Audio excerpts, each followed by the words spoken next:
Hey everybody, Rusty here with Rusty Vintage Cards. Hope everyone is enjoying their Labor Day weekend. It's been a pretty good weekend for sports. College football season kicked off. Both the Oklahoma Sooners and Tulsa Golden Hurricane won their openers, so that's always a good start to the season. Baseball season is getting close to wrapping up, and the Royals need to do a little bit here at the end of the season to push into the wild card spot. They're not quite there yet, so they've got some work to do. So we'll see how that ends up, but it is a good time for sports when you have college football picking up, you have NFL, you have baseball still going for a couple more months, so fun stuff. I have a few different things to share on this video. The main thing being that I attended a show in Oklahoma City, card show in Oklahoma City last weekend. You may have seen Mike with Jayhawker Vintage Cards. He's shared some footage, and he shared quite a bit, 2 different videos from that show and his drive. You know, he drove down 5 hours to get there, something like that. So, you know, if you haven't checked that out, go over and check out Mike Jayhawker Vintage Cards videos on this. I thought it was a pretty good show. It was over 300 tables. Had a fair amount of vintage there. There was a lot of vintage to be found. Several dealers that had mostly vintage or all vintage. And then a lot of dealers that had a mix. They would have modern and vintage. So quite a bit to be found. And then of course, you know, your mix of Pokemon and game cards and stuff like that. But overall, I thought it was a good show. I do have some cards to share from that. I also have some gifts from Mike. He was more than generous, so I'll get into that here in a minute. I have some driving commentary on the way there, a little bit of show footage, not much. Mike actually has better footage of the tables and the cards that were on display for sale there, if you want to check those out over on his channel. But I did think it was a good show, so I'll get into that here in just a minute. I have one other thing to share, and that is a little teaser for an upcoming video that I'll have. I do have a goal card, grail card, dream card, whatever you want to call it. It is on its way. So I am pumped about that one. So I'll be sharing more about that in the near future. So I will show a little bit of video footage, then I'll turn the camera around and show some pickups and the gifts from Mike. All right, I'm on my way to the Oklahoma Card Show. It is a 300 plus table show in Oklahoma City. I've never been there before, but we're gonna check it out.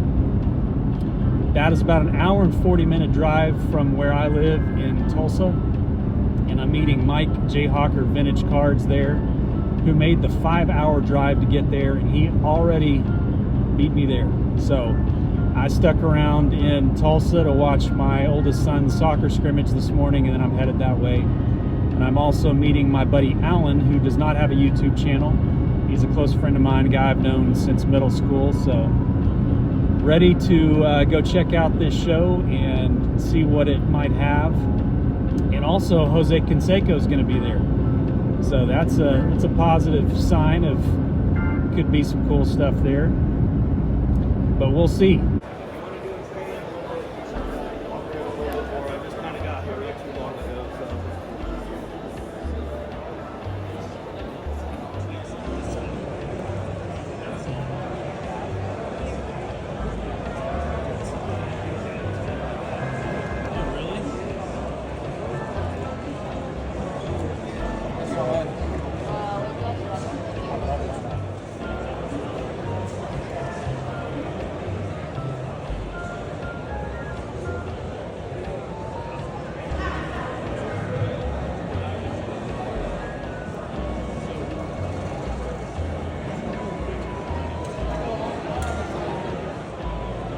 There's a very established market price for everything.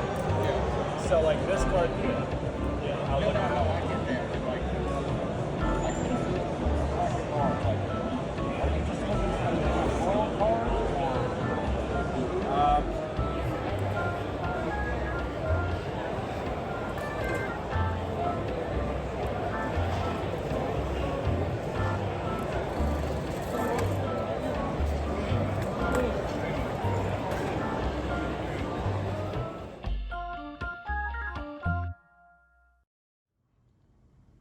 The first card I have to share from the Oklahoma City Card Show is this sharp-looking 1971 Ted Simmons rookie. And I thought this was a great-looking example. Nice centering on this. Really a sharp card in a tough 1971 set with that black border. SGC 6.5. There is the back. So Ted Simmons, Hall of Fame catcher.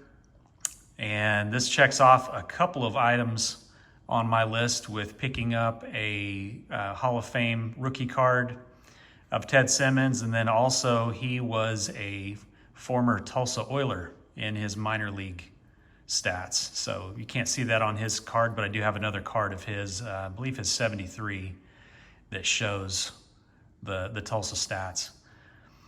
Ted Simmons. So a little bit about Ted. He was an 8-time All-Star. He was a switch hitting catcher. And among catchers, he is second in hits, second in doubles, second in RBI, and 5th in runs. So no slouch of a catcher, and his rookie cards are pretty affordable. The next card from the show,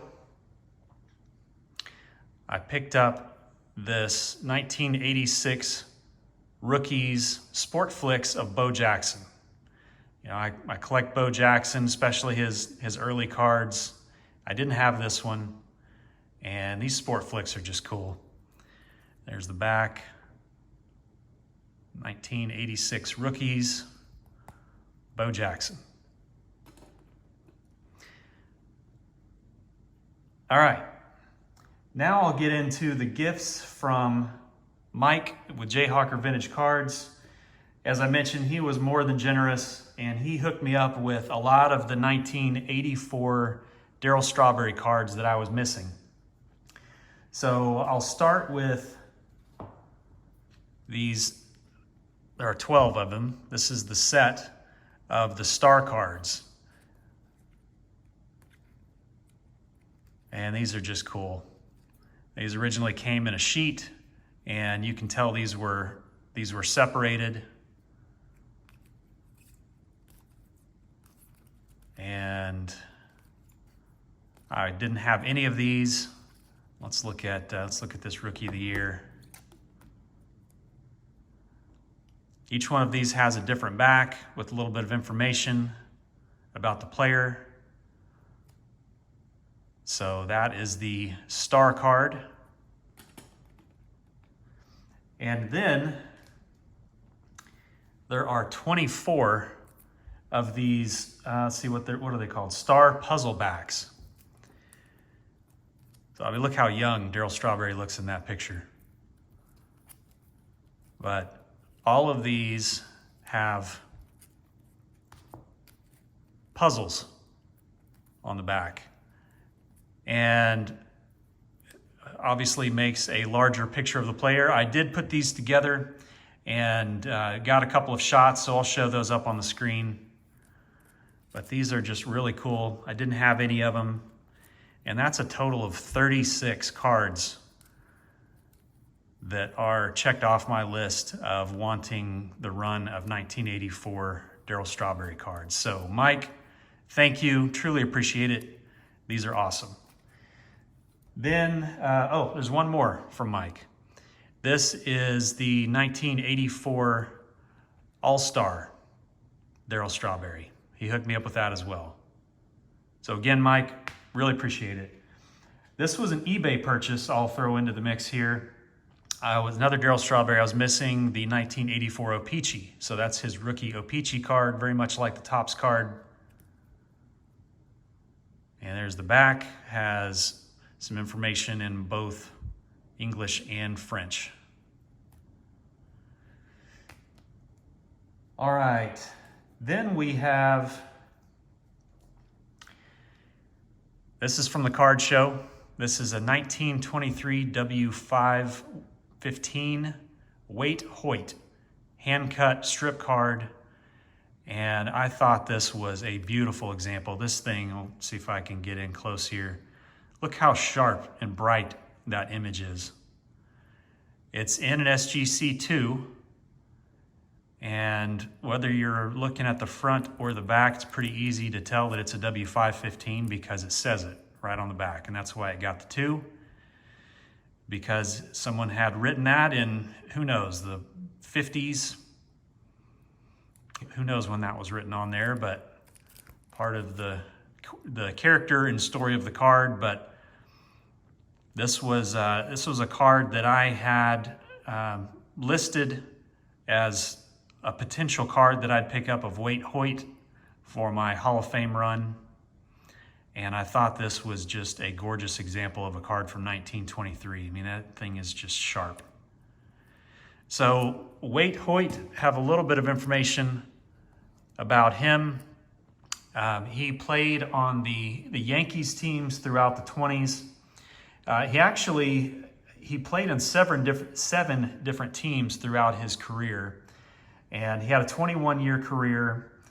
He helped the Yankees win 3 World Series titles in the 20s.